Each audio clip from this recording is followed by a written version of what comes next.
Hi, it's me, knockoff Jimmy Wetzel, here to talk about another obscure movie.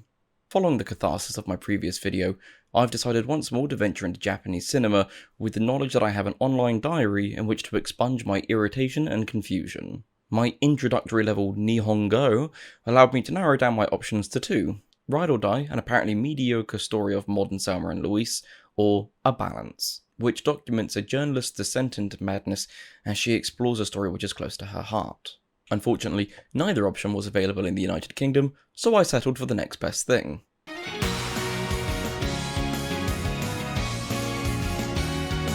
I'm not good at remembering names in general, especially not Japanese celebrities. Just in case you, dear viewer, happen to know any of these names, I'm going to talk about them as though I do know who they are. For this bit, I'm just going to read from my script because there's no way. Chiya Kobayashi is centre stage as she features alongside the likes of Hayato Samura and Stephanie Ariana. The cast are a constellation of stars who are clearly eager to shine, even if perhaps they aren't the most well-known celebrities in Japan. To arrange these stars to tell the story, we have Chiya Hayakawa to thank. Chiya isn't new to filmmaking, with her first feature-length film being released in the year 2000. Despite this, it appears that her career has only recently started to take off, and Plan 75 is her, as far as I can tell, magnum opus. To be clear, I'm just a schlub who's making videos online for her partner who can't sleep, and I'm sure that the time Chiya spent learning photography at the School of Visual Arts in New York has taught her more to express than I'll ever be able to understand. On that note, it's worth saying that I recognise that my expectations are going to be based on an ethnocentric viewpoint. I would imagine that, in Western cinematography, the habits of established directors set an expectation for what Western viewers should see in a movie. For example, when we look at cookie-cutter rom-coms, we all tend to have an idea of how they're likely to go. Whereas, one can look to Bollywood for an example of the kinds of narratives that they like to tell in their stories, as a means of distinguishing expectations between cultures. I mentioned earlier that Chiya spent time learning photography in New York, so I think it's fair to have somewhat of a Western lens on her work. However, she's obviously going to have been exposed to more international movies than I, and this could affect how she decides to tell a story. That means that some of her techniques are likely to go right over my head. With this in mind, I've tried to balance my own personal expectations with as much of a detached lens. Do I look like I know what a JPEG is? In the not-so-distant future Japan, conflict is growing between the elderly population of Japan and its younger population. Both sides are fighting for resources, and hate crimes against the elderly are on the rise. So the government devises a plan which aims to please everybody. Plan 75 offers the elderly death and honour in their death by not only providing moral obligations to, but financial incentives. There are adverts that talk about how nice it would be if we could choose the manner and timing of our own death.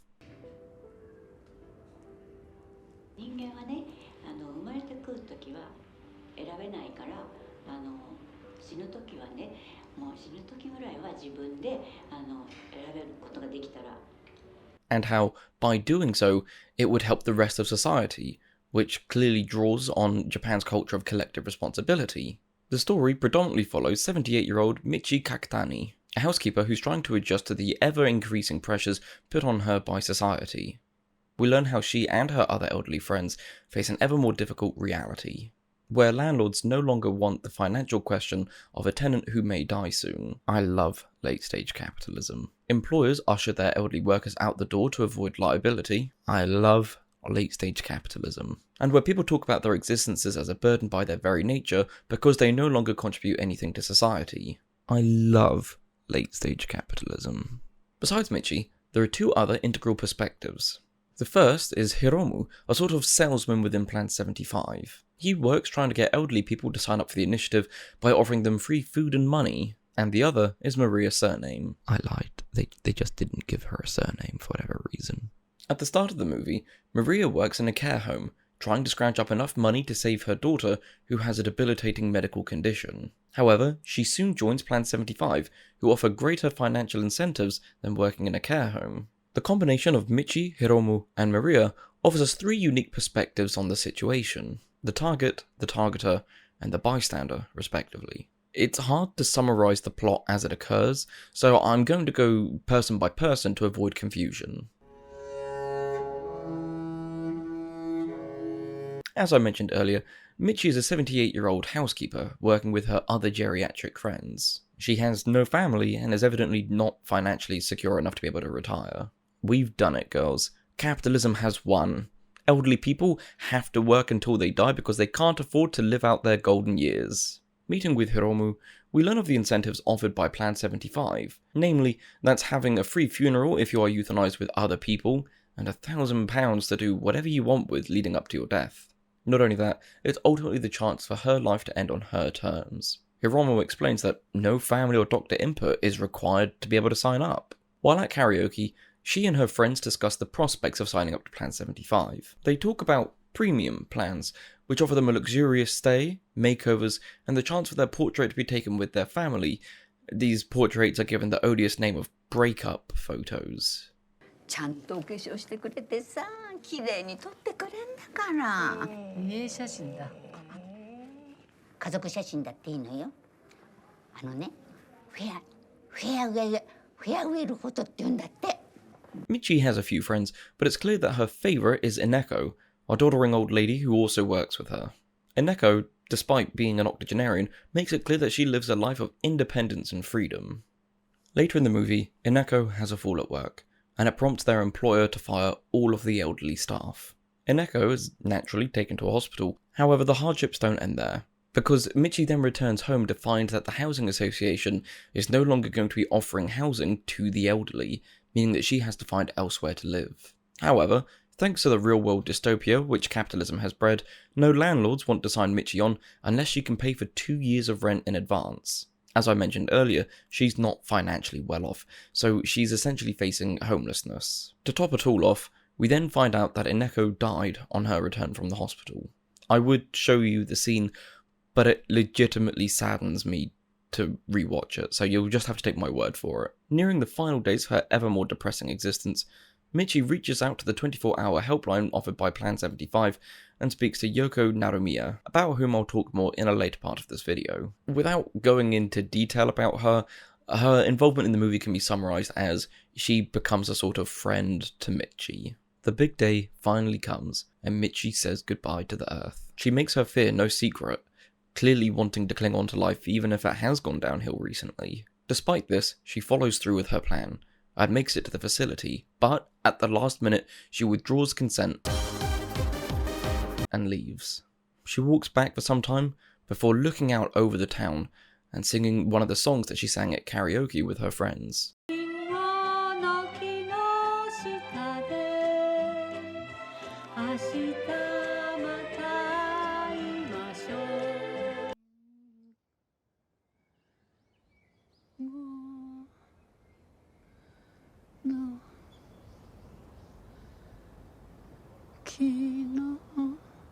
A solemn reminder of the life she's enjoyed so far, but with the recognition that she is now alone.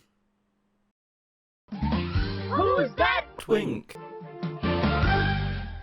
It's Hiromu. While I was editing the previous part of the video, I noticed that my face only seems to move on this side. I don't know why. No one's ever told me. Hiromu's plot is, I'd argue, the worst of the trio, so if it sounds like my description of his series of events is lazy, it's by design. You might have picked up from my previous video on Sora Tabutaya that I love a good twink, and this one just so happens to feature one. Hiromu Okabe is a strapping young man who works within Plan 75. Before I begin, let me address the most obvious questions. Is Plan 75 a government initiative, or is it a private company? If it's a government initiative, why is it advertised like a private company? If it is a private company, how do they earn any money? My answer to this question, and perhaps others you may have, is... Hiromu is introduced as a kind, loving young man who loves helping elderly people. There's no doubt at the start of his arc that he truly believes in what he's doing, and has no qualms about balancing small acts of kindness with helping elderly people die. One day, while on the job, he bumps into his estranged uncle, who wishes to sign up for the plan. Because they haven't seen each other in some 20 years, Hiromu begins quite apathetic.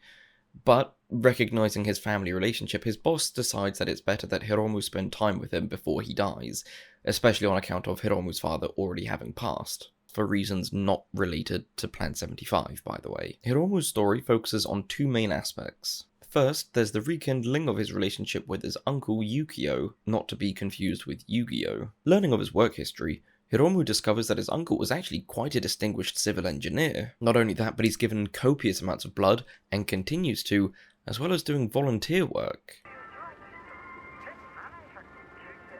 The second part of his story focuses on how the general public responds to his work. For example, as the movie goes on, people start to throw tomatoes at Hiromu like he's at a pillory in a medieval village for some reason.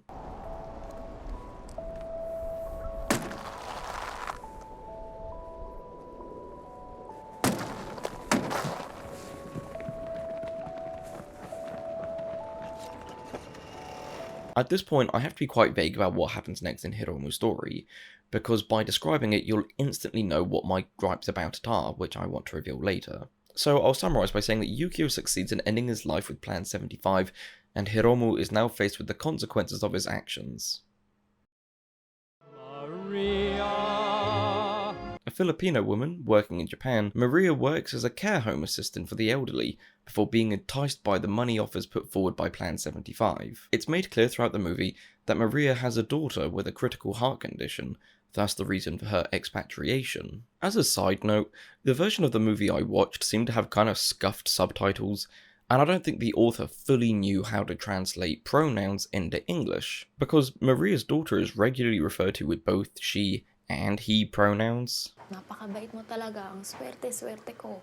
So sabi ng doktor, kailangan na daw siya maoperahan agad? Don't get me wrong, I'm all for trans people, I mean, look at me. But it would have helped had they established that Maria's child was the non-binary monarch that we all deserve. Maria works in a slightly different role to that of Hiromu. That is to say that Maria does the more practical work, administering the lethal doses to euthanize the patients. There's not much more to her story than what I've already said. She's working to save her non-binary child, and she works the medical side of the program. There are a few scenes where Maria's morality seems to grey a little bit, such as in this scene where she's sorting out the belongings of the elderly people that she's euthanized, and she pockets some of them at the encouragement of her co-worker.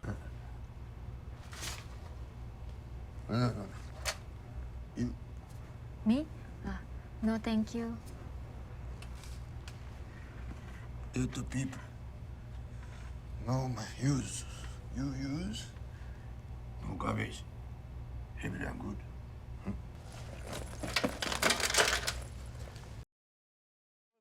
Hold on, something's coming out of here. Look, there's a bird, dude. It knows what's good. I'm telling you, I just heard it inside. Yoko is a character who technically has her own storyline, but it's so brief and mundane, it's hardly worth talking about. In short, she works in the call center side of Plan 75, offering emotional comfort to people whose end date is nearing. Again, I have to be quite brief about Yoko's story. There's also a lot that I want to say about her story later on. As a condensed synopsis for her involvement, she talks to Michi over the phone. She's then enticed to go and play bowling with Michi.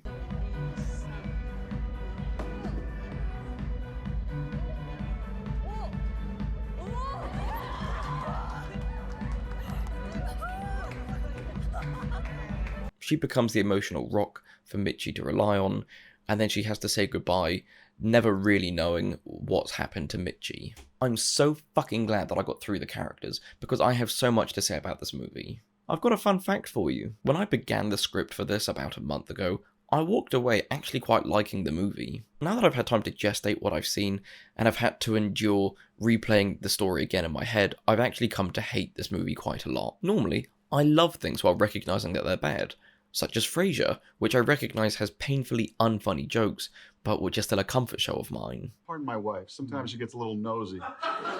Me nosy? You're the nosy one in the family. Anyone who knows you knows you're nosy. Anyone who knows you knows you're nosier. Yet, when I think about this movie, I find that I become quite angry about it.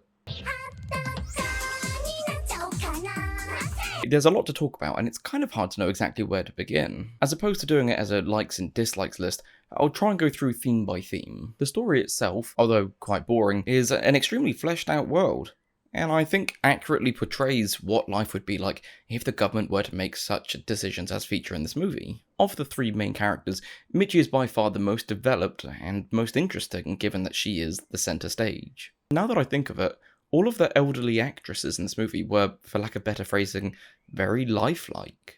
Their performances made it impossible to keep any kind of emotional distance, or to be able to remind myself, none of this is real, they're just characters. Because all of them expertly portray the feelings surrounding accepting one's own death. Reluctant altruism, societal alienation, and subtle depression are all really hard themes to get right in a movie, as shown by Neon Genesis Evangelion, which I absolutely hate. Here's another tidbit for you. While writing the last bit of the script, I actually forgot any movies I've seen that feature depression, so I went to Google and typed in movies about depression. Strangely, however, Google produced Lilo and Stitch?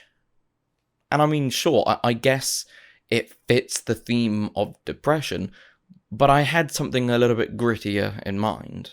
Getting back on track, Michi is flawlessly performed. The directing of the characters around and including Michi don't force feed us information about how she's feeling, such as in a telltale hallway, but they also don't have other characters just say how they feel. Director Hayakawa deserves every bit of praise for her creative subtlety in how she portrays Michi's emotions. Yet, the same can't be said for the other characters. Earlier, I was a little bit vague about what happens at the end of Hiromu's story, and it's because it's so absolutely dogshit that it fills me with ire and frustration to even describe. So, get this. Yukio receives the fatal dose required to euthanize him. Real quick, there's no convenient time to bring it up. Michi is in the stall right next to him and sees Yukio die.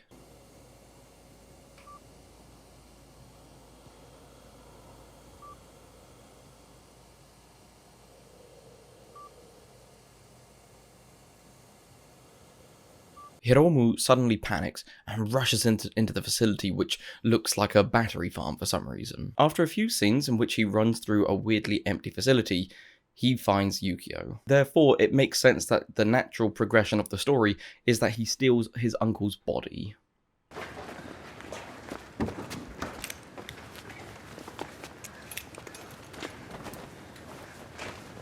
And Maria helps. There's no reason why she would have helped, and there's no explanation as to why the facility looks like one of those self-storage units. But we'll just skip over that to address what happens next. Hiromu then realizes the scale of his actions, and has to suddenly find a cremation service because what's he gonna do, just have a cadaver laying around? He calls up local crematorium services, and finds one that offers 2 slots, one in either a couple of hours, or one in a couple of days.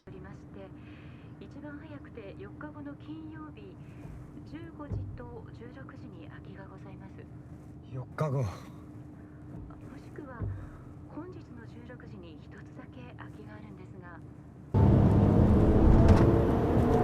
Wouldn't you know, a policeman catches him speeding and gives him a ticket. その人はおじです。 The movie ends on somewhat of a cliffhanger, because we don't know whether the policeman finds out that there is a cadaver in the front seat of the car, like Hiromu's doing a weekend at Bernie's. We also don't know whether he makes it to the crematorium service in time, and if he doesn't, what he does next. I hope it's obvious why this ending is complete dogshit. Up until this point, Hiromu had been nothing more than a spineless bureaucrat, without ever even questioning his morals. It's a very big step to go from being a successful agent to stealing a corpse. I'll circle round to this again in a little bit. Instead, I'm going to talk a little bit more about Maria. Again, there was no reason why Maria would have helped with Hiromu's plan. I'll be honest, the first time I saw the scene in which Hiromu was trying to steal Yukio's body, I thought it was referencing necrophilia.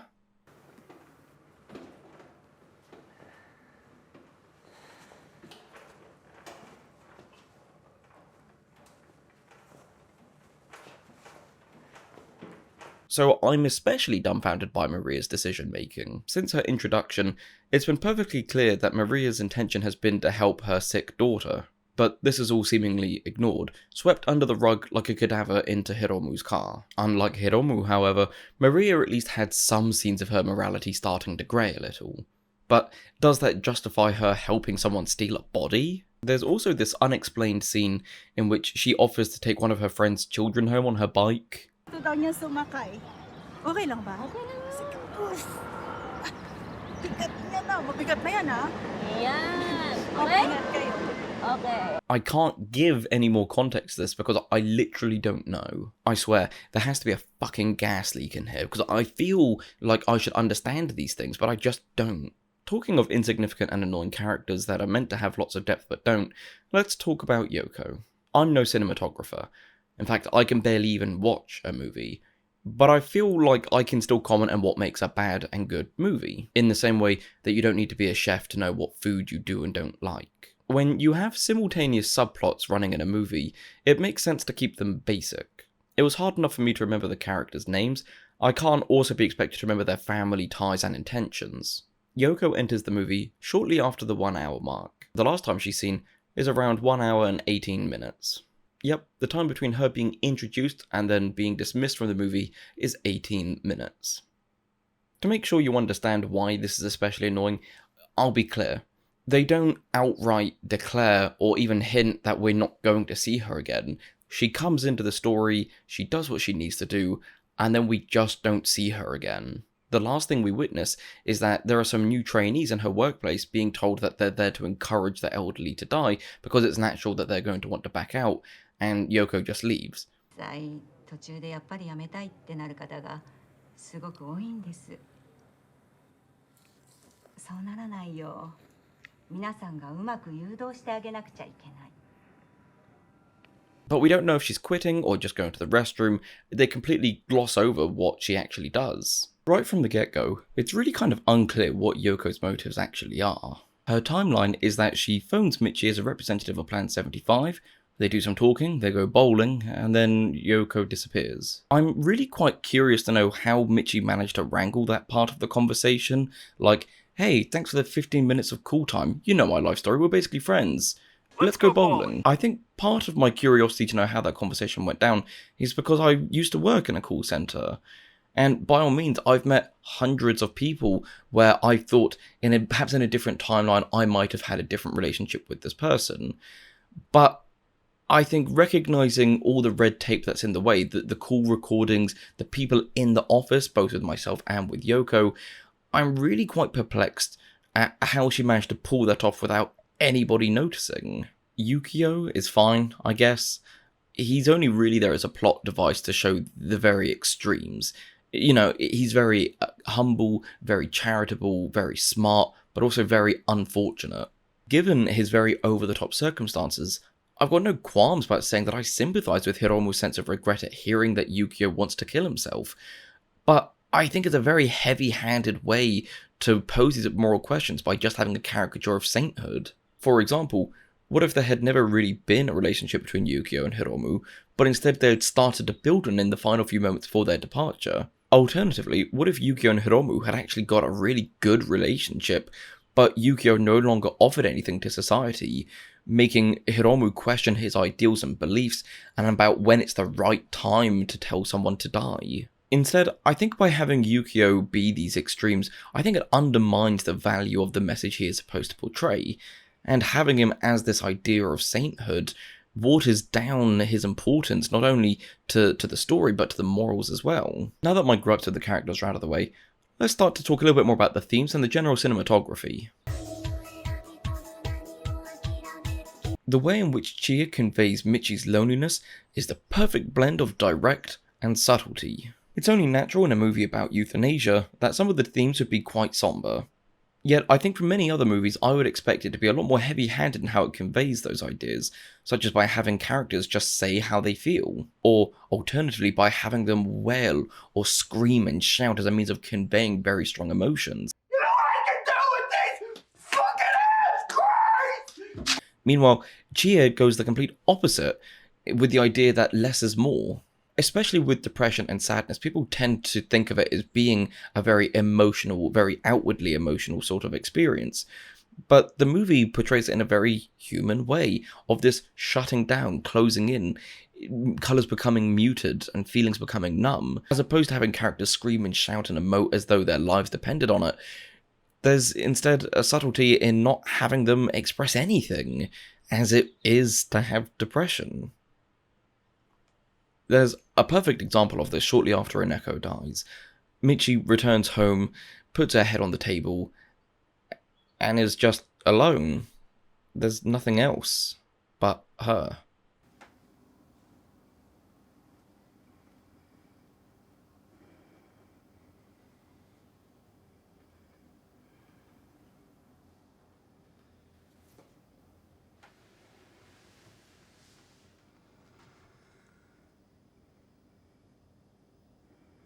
You'll notice there's no background music, no sound effects, no chatter of a TV in the background. It's just silence. There's this really unnerving sense of being alone and reinforces the fact that there's nothing else other than Michi. And I think by having this silence, it makes the audience experience the same thing that Michi is. There isn't a thought to go around in our head as such. We're left to stew by ourselves without anyone else's company. It's not just the sounds, or lack thereof, that Chia uses to communicate, it's also the colour palette. The colour grading is dull and lifeless, and I think the absence of any notable colours reinforces those feelings of depression that all of the characters really are feeling. Or it could be that the movie is sad and Chia wanted the audience to feel sad, which I don't entirely doubt. For example, at the start of the movie, when Hiromu seems to have everything going the way he wanted it to, the colour palette was still drab, and there wouldn't have been any reason for him to feel anything other than quite happy and content. Therefore, by having quite muted tones, it comes across as quite lazy, and honestly gives me Walking Dead vibes. Despite the otherwise uninspired saturation of the movie, I think the use of popping colours is woven in quite well. For example, in every scene in which it features, Plan 75 seems to stick out much more boldly than any other colours in the scene, even above nature or clothing. If I had to guess the reason for this, I would imagine it's because Plan 75 is something significant to all of its characters while everything else can seem quite mundane. For Michi, it's the natural next step in her life, and it offers that, in a sense, hope for the future. For Hiromu, it offers a chance for him to achieve something more and be a part of a bigger good than just him. And for Maria, it is hope. It's the money that allows her to look after her daughter.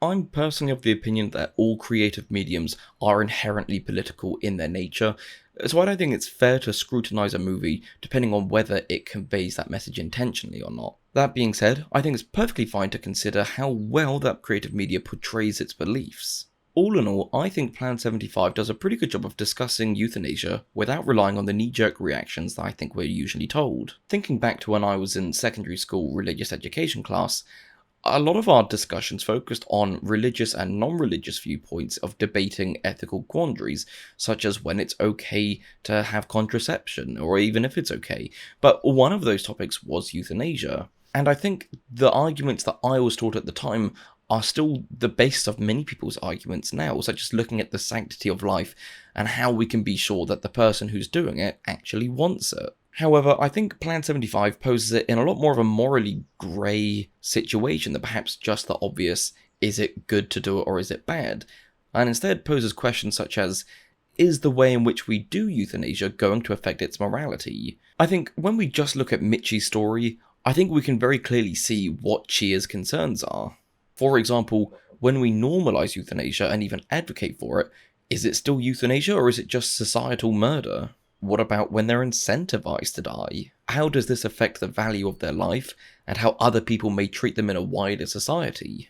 I think these questions are coming at a really good time, recognizing that Japan's population of over 65s is much greater than the rest of the world. Given some of the economic hardships which now face Japan's younger populations, I wouldn't be surprised if this film had sparked from a conversation that Chie really had with someone. Each of the characters offers new perspectives and insights into the morality of euthanasia as a whole. Michi's story highlights specifically how important it is for there to be a balance between healthcare and death care before someone can make a truly fair choice. I can't claim to have my mind entirely made up one way or the other about euthanasia, but I think Plan 75 does a terrific job of highlighting how perfect everything has to be in order for it to be morally conscionable. I think an excellent scene of this is where Michi goes to, I think, a local council building or something, and she's there to try and request help for our housing crisis. But all of the desks are unmanned and closed, but the only thing that is open is a sort of automated computer for people who want to sign up to Plan 75. It produces this idea that when resources are readily accessible for you to kill yourself, but resources for you to stay alive aren't available, you're kind of pushed into a decision rather than actually being at your own intuition. Ultimately, if somebody wants to kill themselves purely because getting healthcare is so difficult, it's no longer euthanasia. Hiromu, and by extension I think Yukio's portion of the story, serve specifically to question the consequences of and on people who work in the industry. Specifically, I think it asks whether people who work in something like euthanasia can be morally good in their decisions unless they've experienced its consequences. Hiromu also serves to de-villainize people who may be on the other side of a controversial subject. At no point does Plan 75 intentionally portray Hiromu as being callous or evil, just that he is a human who has had a point of view for a while, and by having a different set of experiences, he's now changed his outlook on it. Maria's story, however, I think is there to question the impact of such a project on someone who has no choice but to work in it. It's pretty clear that Maria has no feelings one way or the other about euthanasia, but instead only works within Plan 75 as a means of being able to support her family. I think Maria bridges the gaps between Michi and Hiromu, and instead epitomizes the points made in Nietzsche's Beyond Good and Evil, in showing that there is no truly good or bad person, only people with their own experiences and perspectives, and that these ideas, even between people of good and bad, can change depending on those experiences. Similarly, by Maria starting to steal money from the cadavers, it's showing that even her own morality can be circumstantial. She can be good sometimes and bad at other times knowingly. Having looked at the dilemmas posed by each character's stories, I think it's worth looking at how successfully those points are actually conveyed. While Michi is undeniably an effective and emotional way of conveying the concerns that the director has, I think that the introduction of Maria and Hiromu waters down quite a lot of the points that would otherwise be quite successful. Instead, they kind of fall short of being able to make any kind of meaningful points because they're so over the top. The extremity of Hiromu's actions at the end of the movie and the extremity of Yukio's charitability completely undermine the effectiveness of any point they're trying to convey because it's so unbelievable. For example, if Hiromu's point was to show that there is no ethical way to participate in an industrialized version of euthanasia, such as shown by his change of heart at the end of the movie, it makes it look like Chie Hayakawa had to exaggerate in order to be able to make that point. If she wanted Yukio to show that people have a purpose in society, not only in their families but to culture, without being in the workforce, I think they would have done a better job by not making it over-saccharine. I think that a movie with just Michi would have really been perfect, if not perhaps a little bit boring.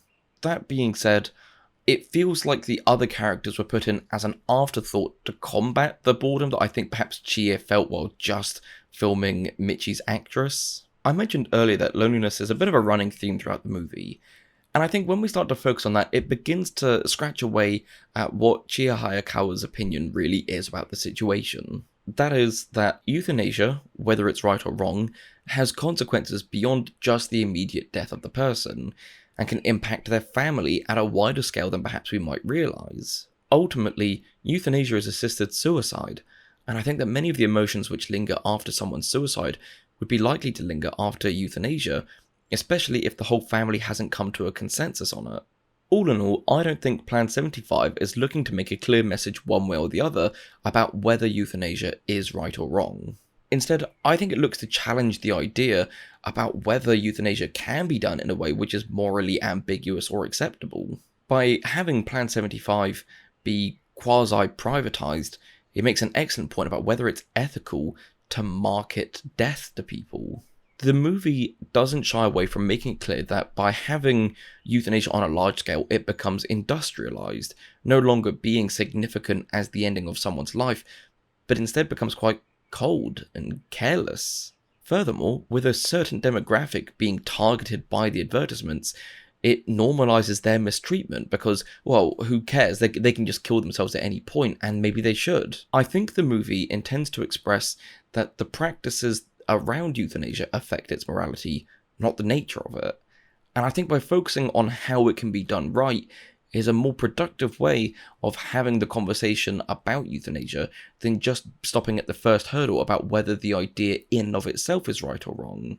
If I had to take a stab in the dark about what Hayakawa's perspective would be, I imagine that given the motifs across the movie, it would be because there are so many things that can go wrong in euthanasia, it's better to wait until a surefire way of making sure that it is ethically okay is available before we start looking at introducing it as a common practice.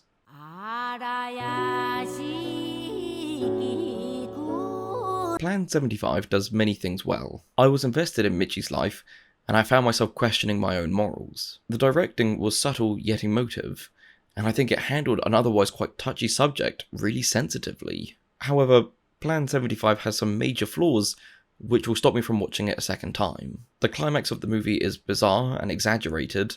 It ignores all of Maria's motives and any kind of follow-up with her, and Yoko is introduced only to be removed once her purpose is served.